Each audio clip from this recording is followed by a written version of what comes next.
இந்திய எண்முறை பற்றி கூறிய மாணவர்களுக்கு நன்றி. என்னுடைய கணிதம் என்ற துவக்க விழாவிற்கு வருகை புரிந்துள்ள ஆசிரியர்கள் மற்றும் மாணவர்களுக்கு முதல் வணக்கத்தை தெரிவித்துள்ளேன். நம் மாணவர்கள் இப்போ எண்முறைகளை பற்றி பேசினாங்க, இருந்தாலும் பாராட்டக்கூடியது. முதல் இயலெண்களை பற்றி சொன்னாங்க. முதல் எண் அதனுடைய கணத்தை எண் என்ற எழுத்தால் குறிக்கிறோம். அதில் குறை எண்கள் வராது, பூஜ்ஜியம் வராது, மிக எண்கள் மட்டும் வரணும் சிறப்பாக சொன்னாங்க அந்த மாணவர்கள். அடுத்தது முழுக்களை பற்றி சொன்னாங்க. முழு எண்களை பற்றி, முழு எண்கள்ங்கிறது பூஜ்ஜியத்தை கொண்டது, மிக எண்களை கொண்டது, அது குறை எண்கள் கொண்டு இல்லாதது, அதன் கணக்கை டபிள்யூங்கிற எழுத்தால் குறிக்கலாம்னு சொன்னாங்க. அடுத்தது மாணவியல் முழுக்கள் பற்றி பேசினாங்க. முழுக்கள்ங்கிறது என்னங்கிறதுனாங்க குறை எண்கள், மிக எண்கள், பூஜ்ஜியம் மூணையும் கொண்டதாக சொன்னாங்க. அவங்க சிறப்பாக அதனுடைய கணக்கை இசட் அல்லது ஆறால் கொடுக்கணும்னு சொன்னாங்க. அதுக்கடுத்து 8வது மாணவர் 3 பேரும் ஒன்று சொன்னாங்க. வர்க்கம் எண் என்றால் என்ன, பகா எண் என்ன, வகை எண்கள் சொன்னாங்க. நம்ம கணித மன்றத்தில் ஃபஸ்ட்டு 4 செயல்பாடு சிறப்பாக இருந்துச்சு.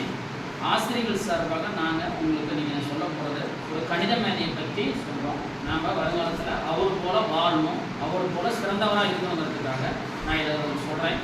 நமக்கு தெரிந்த ஒரு கணித மேதை, நம்ம இந்தியாவில் பிறந்து ஒரு தமிழனாக பிறந்து தமிழ்நாட்டுடைய பெருமையை வெளிநாட்டுக்கு கொண்டு போய் சொன்ன முதல் கணித மேதை பற்றி பேசுகிறேன்.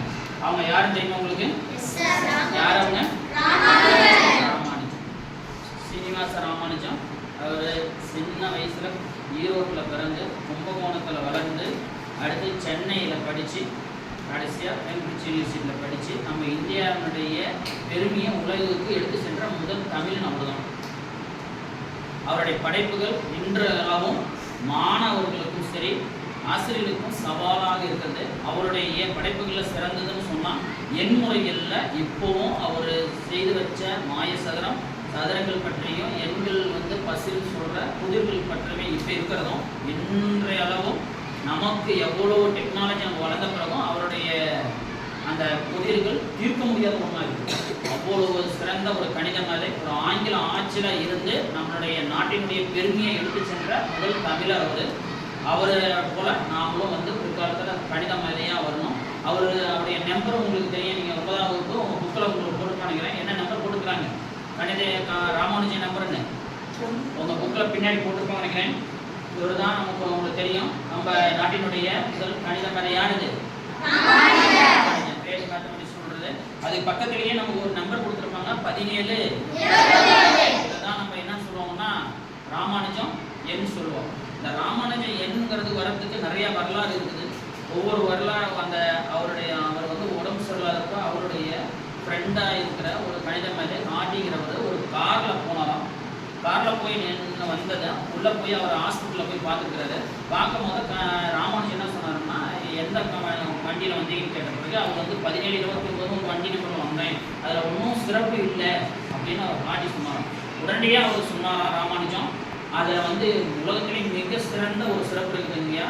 அந்த சிறப்பு என்னென்னா அதனுடைய கண எண் 2 கண எண்ணை கூட்டனா கிடைக்கிற மிக சிறிய எண் 17-29 தான் அப்படின்னு சொன்னார். அந்த எண் இன்றளவும் ஃபேமஸாக இருக்குது.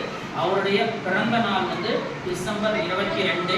அந்த நாளை நம்ம இந்திய அரசாங்கம் என்ன நாளாக அறிவிச்சிருக்குன்னா தேசிய கணித நாளாக அறிவிச்சிருக்கு. இதே போல் ஒரு சிறந்த கணித மேதையாக வருங்காலத்தில் நீங்களாம் வரும்னு சொல்லி எனக்கு பேச வாய்ப்பளித்த அனைவருக்கும் நன்றி தெரிவித்துக்கிறேன். நன்றி.